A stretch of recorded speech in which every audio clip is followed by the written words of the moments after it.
Tired of dealing with annoying flies, fruit flies, and gnats in your home? The Zevo Flying Insect Trap is your ultimate solution. Don't wait.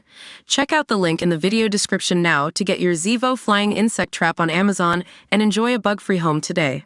As fashion queen Vivienne Westwood lay dying, she summoned fellow designer Jeff Banks to her bedside and made a monumental request to secure her legacy by becoming a director of the company she had spent decades building up. But less than 2 years after Dame Vivienne's death, Mr. Banks has been forced out of the business amid reports of bitter infighting and a boardroom coup that has left the empire in chaos, the Mail on Sunday can reveal.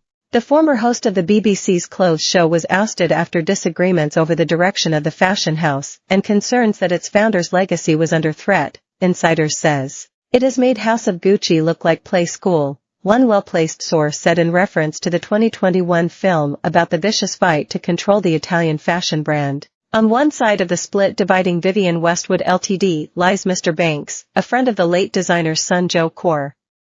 On the other is Carlo DeMario, the company's chief executive, and Andreas Kronthaler, Dame Vivienne's third husband and the label's creative director. There's a mismatch between the heritage of Vivienne Westwood, where it is now and where it is going, one insider said. Dame Vivienne shot to fame by creating the Sex Pistols punk image in the 1970s and went on to build up a £70 million business empire.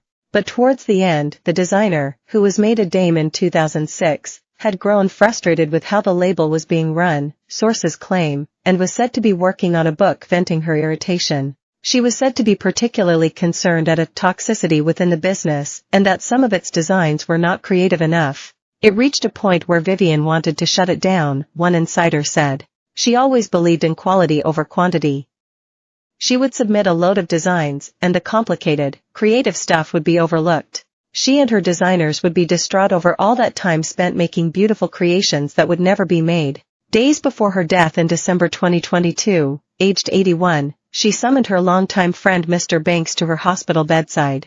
"I felt like Cardinal Wolsey going to see the monarch," he later said. As they chatted, she asked him to protect the brand he had helped her establish in the late 1980s. But the Mose has learned that Mr. Banks, 81, was recently voted off the board of the holding company and is now negotiating the terms of his departure.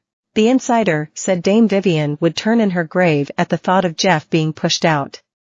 Sources claim Mr. Kronthaler supported the ousting of Mr. Banks, who declined to comment this weekend. Vivienne Westwood Ltd. did not respond to repeated requests to comment.